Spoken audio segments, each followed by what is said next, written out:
কথনে সেনাপ্রধান জেনারেল ওয়াকারুজ্জামানের একটি officers address নিয়ে বেশ আলোচনা হচ্ছে, যদিও আইএসপিআর থেকে ফরমালি কোনো কিছু গণমাধ্যমকে জানানো হয়নি। পাশাপাশি ইশরাক হোসেনের মেয়র পদে বসা না বসা নিয়ে যে একটা তুমুল সংঘাতময় পরিস্থিতি, এইসব বিষয় নিয়ে আমরা আলোচনা করবো। সরকার নতুন কোনো চাপে পড়তে যাচ্ছে কিনা এই বিষয়ে আলোচনার জন্য আমাদের সঙ্গে উপস্থিত রয়েছেন সিনিয়র সাংবাদিক এম এ আজিজ।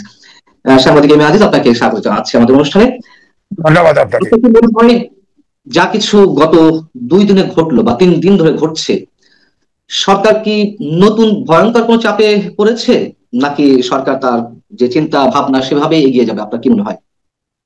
ধন্যবাদ আপনাকে। সেনা প্রধান যে অ্যাড্রেস করেছে সারা বাংলাদেশে সকল ক্যান্টনমেন্টের অফিসার যুক্ত হয়েছিল, সেখানে তিনি শুরুতেই বলেছেন সারা দেশে অরাজকতা শুরু হয়েছে, অর্থাৎ তিনি বলেছেন এই দেশের সব বিশৃঙ্খল অবস্থা তৈরি হয়ে গেছে। আপনি জানেন যে এটা আমি বলছি 9 বছরে 250টা আন্দোলন হয়েছে এবং সব মব রাষ্ট্রের আকারে। সব আন্দোলনের নেতৃত্ব দিয়েছে এই ছাত্ররা বা এনসিপি বলতে পারেন। কোর্ট রায় দিল, নির্বাচন কমিশন আপনার ইশরাক হোসেনের মেয়র হিসেবে প্রজ্ঞাপন জারি করলো।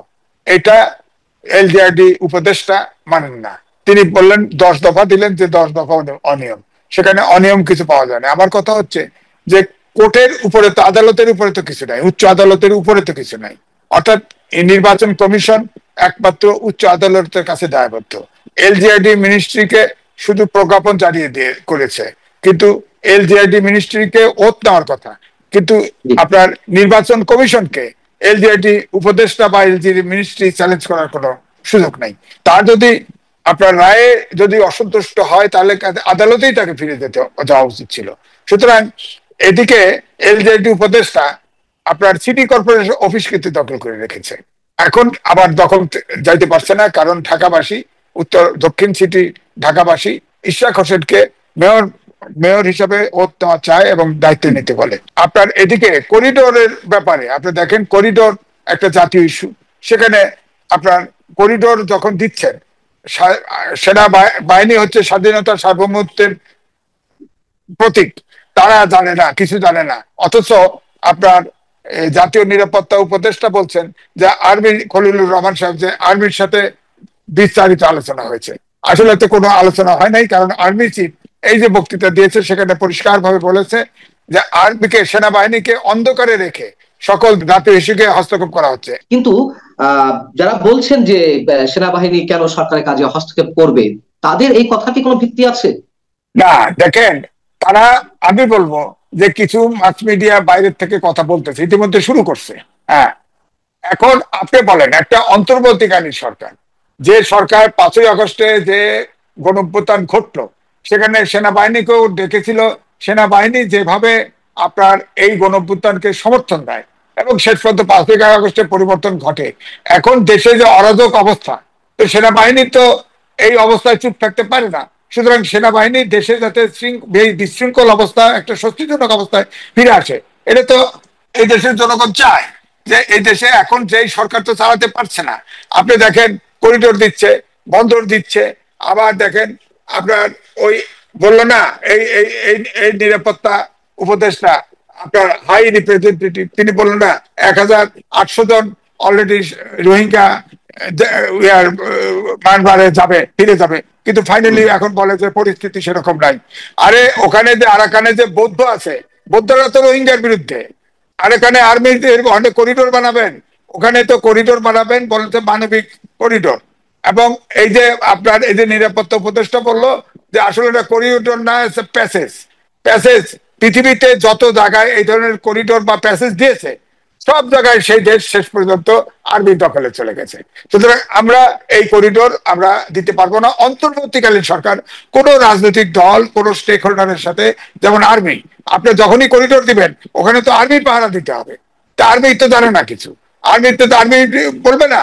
আর স্বাধীনতা সার্বভৌমত্ব একটা অংশ একজনের সাথে এগ্রিমেন্ট করে দিয়ে দিবেন, তা আর্মি কথা বলবে না? হ্যাঁ, অবশ্যই বলবে। এবং সেই জন্য এই দেশকে স্বাধীনতা সার্বভৌমত্ব রক্ষার্থে সেনাবাহিনী, আমি মনে হয় যে সঠিক কাজটি করেছে, কারণ এই অন্তর্বর্তীকালীন সরকার তাদের কোন জাতীয় ইস্যুতে এইভাবে এগ্রিমেন্ট করা বা অন্য পোর্ট, বন্দর, করিডোর এগুলো দিয়ে দেওয়ার এখতিয়ার তাদের নাই। বন্দর ইস্যুতেও কথা বলেছেন, তিনি বলেছেন যাই কিছু ঘটুক না কেন সব স্টেক হোল্ডারের সঙ্গে আলোচনা করে রাজনৈতিক দলগুলোর সঙ্গে আলোচনায় বসে সিদ্ধান্ত নিতে হবে, এবং রাজনৈতিক দলগুলো সে কথা বলে আসছে। আপনার কি মনে হয় যে সেনাপ্রধানের এই বক্তব্যের পরে সরকার সঠিক পথে হাঁটবে? না, হাঁটবে না। কারণ আমি এটাকে বলি আন্তর্জাতিক সরকার। কারণ আচ্ছা। এই ডক্টর মোহাম্মদ ইউনূস তিনি 4টা দেশের নাগরিক, এবং এই অন্তর্বর্তীকালীন সরকার ডক্টর মোহাম্মদ ইউনূসের সহযোগী 17 জন বিদেশি নাগরিক আছে। অর্থাৎ এরা সব বিদেশের স্বার্থ রক্ষা করবে, দেশের স্বার্থ রক্ষা এই সরকার আর করছে না। এই দেশে আপনি খেয়াল করে দেখেন, ক্লাস 8 থেকে শুরু করে মাস্টার ডিগ্রি পর্যন্ত ছাত্ররা এই আন্দোলন সংগ্রামে আছে, এবং তারা মব জাস্টিস সব জায়গায় শক্তি প্রয়োগ করতেছে, এবং ইউনূস সাহেব সেটা দাবি মেনে নিচ্ছে।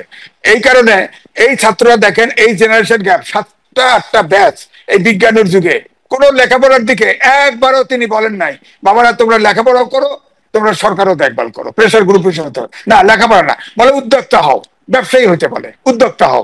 আপনি বলছেন যে সরকার সে পথে হাঁটবে না, এবং তার লক্ষণ আমরা দেখেছি। এর আগে সেনাপ্রধান 25শে ফেব্রুয়ারি তো বক্তব্য দিয়েছিলেন, তিনি ইনক্লুসিভ নির্বাচনের কথা বলেছিলেন, ডিসেম্বরের মধ্যে নির্বাচনের কথা বলেছিলেন। তিনি সবাইকে সতর্ক করে দিয়েছিলেন যে নিজেরা নিজেরা কাদা ছোড়াছুড়ি করলে স্বাধীনতা সার্বভৌমত্ব হুমকি মুখে পড়তে পারে। তারপর আমরা দেখলাম যে ছাত্ররাও সেনাবাহিনীকে আক্রমণ করে কথা বলছিল, আর সরকার তার নিজের মতো করে কাজ করে যাচ্ছিল। সেনাপ্রধানের এই বক্তব্যের পরেও যদি আমাদের বোধোদয় না হয়, তাহলে কি হতে পারে? না, এটা দায়িত্ব ডক্টর মোহাম্মদ ইউনূসের, ছাত্রদেরকে শান্ত রাখা। আর্মিকে একটু একটু ট্রেনিং কোন সময় কাউকে চুমু খাওয়ার জন্য দেওয়া হয় না। আপনি দেখেন শ্রমিকরা আন্দোলন করছিল, সেটাকে নিয়ন্ত্রণ করার দায়িত্ব ছিল পুলিশের।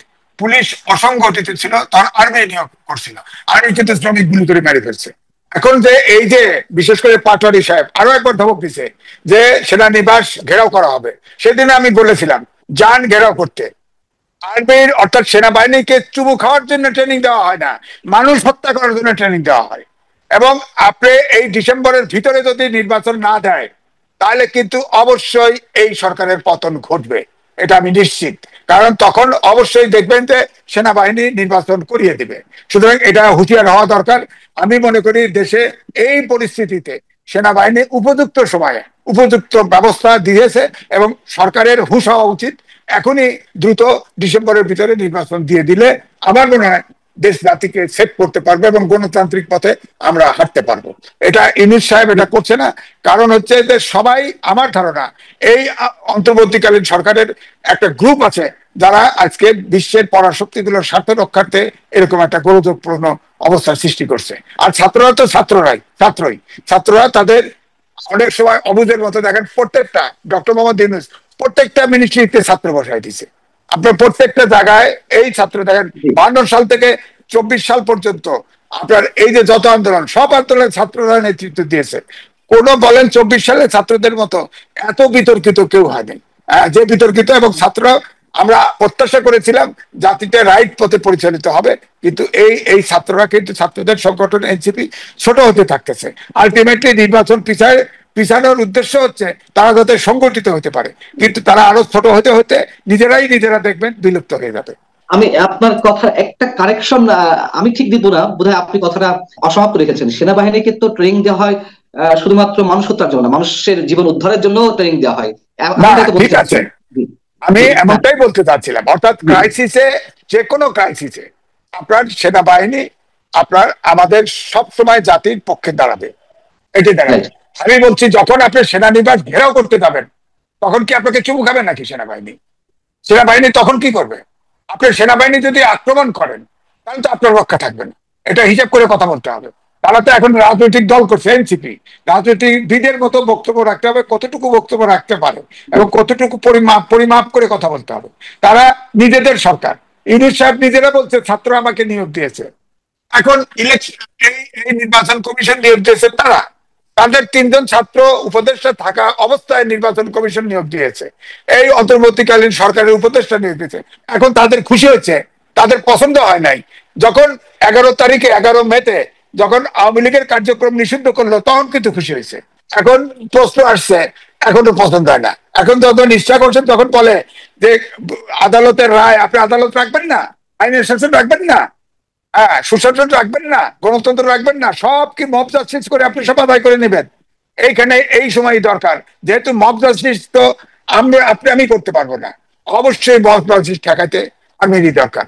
কারণ 5ই আগস্টের পরিবর্তনের সময় আর্মির রোল ছিল, পজিটিভ রোল ছিল, এখনো দেশ রক্ষার্থে আর্মির পজিটিভ রোল থাকতে হবে।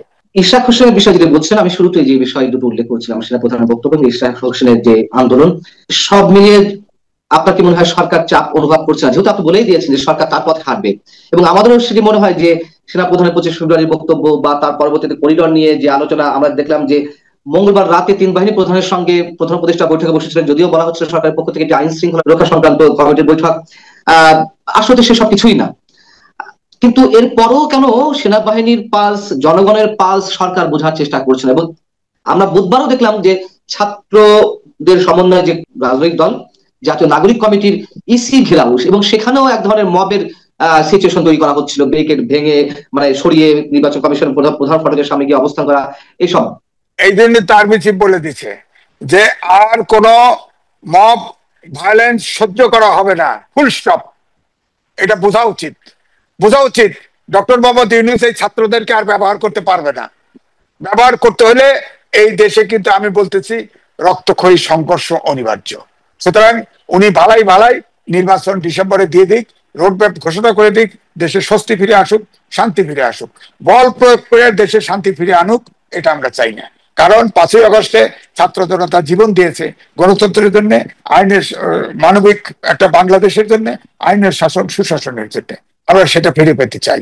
সুতরাং আমি চাই না যে এই মব জাস্টিস বন্ধ করার জন্য কোনো শক্তি প্রয়োগ করা হোক। যেখানে মঙ্গলবার রাতে বৈঠক হলো, বুধবার দুপুরে এসে নিরাপত্তা উপদেষ্টা সংবাদ সম্মেলন করলেন, করিডোর ইস্যুতে তাদের অবস্থান জানিয়ে দিলেন। যদিও কণ্ঠস্বর একটু নরম দেখলাম আমরা, তারপরও করিডোরের বিষয়ে তারা মোটামুটি একটি বিষয় সিদ্ধান্ত নিয়েই আছে। এটি ছাড়া কি তাদের কোনো বিশেষ ক্ষতি হবে এটি না দিলে? না, বিষয়টা হচ্ছে যে হয়তো তারা, এটা তো আমরা জানি না পর্দার অন্তরালে কোথায় কি কথা দিচ্ছে, যে আমাকে সরকারে রাখা 5 বছর 10 বছর। একবার স্লোগান উঠছে না যে প্রধান উপদেষ্টা হেঁটে গেলে, অনেক উপদেষ্টা হেঁটে গেলেও পাশ দিয়ে বলে 5 বছর চাই, আজীবন চাই। এখন কিন্তু সমালোচনার কারণে এটা বন্ধ হয়েছে। তো সুতরাং তাদের, আমার মনে হচ্ছে চেয়ারের আকাঙ্ক্ষাটা এত বেশি। আর ডক্টর মোহাম্মদ ইউনূস তো সারা বাংলাদেশকে একটা ব্যবসার কেন্দ্র বানা দিচ্ছে এই দেশটাকে। সুতরাং এখানে সে সহজে ক্ষমতা ছাড়তে চাচ্ছে না। আপনি দেখেন তার, আপনার গ্রামীণ ব্যাংক এমডি আইনে আছে 60 বছরের রিটায়ারমেন্ট, অথচ উনি ওটা এমডি থাকবেন। তাকে কিন্তু ফ্যাসিস্ট সরকার উপদেষ্টা বানাতে চাইছিল শেখ হাসিনা, না ওটা না, তার এমডি থাকতে হবে। শেষ পর্যন্ত তাকে সে সুপ্রিম কোর্ট পর্যন্ত গেছে, সে জিততে পারে নাই। এটা তো সত্য, সে থাকতে চাইবে কেন? এবারেও সে ক্ষমতায়, আপনার সারা দেশে সার লিঙ্ক টিঙ্ক এনে সব ব্যবসা বাণিজ্য করতেছে। সে এইটা একটা ব্যবসা কেন্দ্র বানাইছে এবং বিশ্বের কাছে দেখাতে চায় যে আমি ভিন্ন একটা দেশ গড়ে তুলতেছি। কিন্তু এইটা আমার মনে হয় যে অনাচার সে শুরু করে দিচ্ছে, এবং দেশটার ভিতরে যে বিরোধ, আপনি দেখেন আগে এই সরকারটা তো সব রাজনৈতিক দল জনতার সরকার ছিল, একমাত্র আওয়ামী লীগ ছাড়া। এখন দেখেন সবাই বেসুরো কথা বলে। এখন এদের ভিতরে ঐক্য ভেঙে দিচ্ছে সে ক্ষমতা থাকার জন্য। হয় সংস্কারের নামে খালি ডিলে করতেছে এবং ঐক্য ভেঙে দিচ্ছে।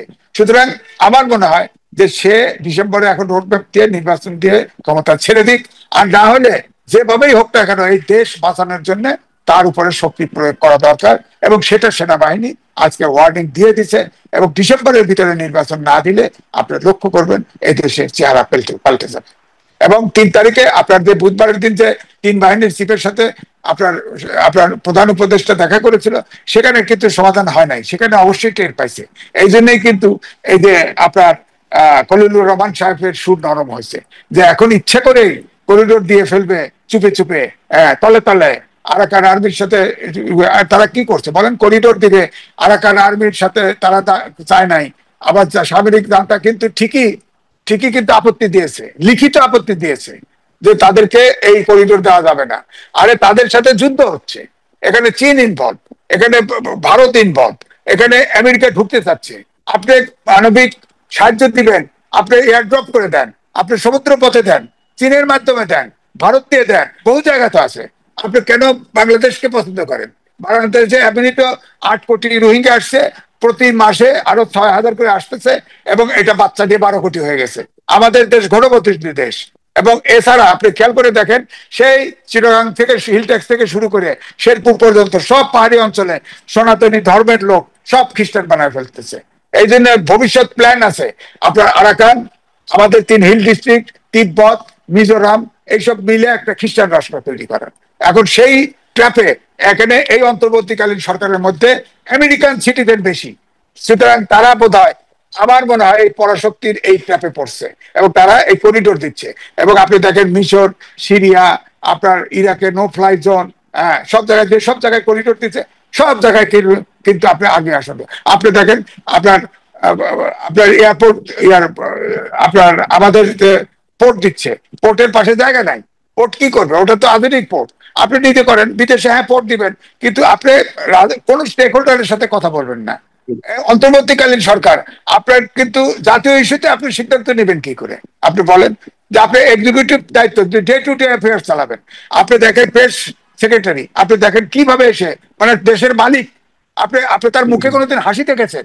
কোন ডেরার ভিতরে ছিল, গুহার ভিতরে ছিল, আসছে, কোনোদিন হাসিয়ে কথা বলে না, একটা হাসি তার চোখে দেখেন নাই। আপনি দেখবেন এই ডিসেম্বরে নির্বাচন না হলে এই সরকারের পতন ঘটবে এবং এই লোক, এই প্রেস সেক্রেটারি দেশে থাকবে না, ওই ইউনুস সাহেব নিয়ে ভেজে যাবে, আপনি দেখবেন। তো সুতরাং আমি বলবো এখনো সময় আছে, দেশটা নির্বাচন দিক, এখনো রাজনীতিবিদ দেশ চালাবে, গণতান্ত্রিক পথটা সুগম করুক, এটা ইউনুসের বুদ্ধি। অনেক ধন্যবাদ সাংবাদিক এম এ আজিজ আপনাকে। দর্শক, শেষ করছি সেনাপ্রধানের বক্তব্য যেটি আমাদের সামনে এসেছে নানান মাধ্যমে, নিশ্চয়ই দেশের 18 কোটি মানুষের মনের যে চাওয়া সেটি প্রতিফলিত হয়েছে তার কণ্ঠে, এবং সাংবাদিক এম এ আজিজ যে সংখ্যাগুলোর কথা বলছেন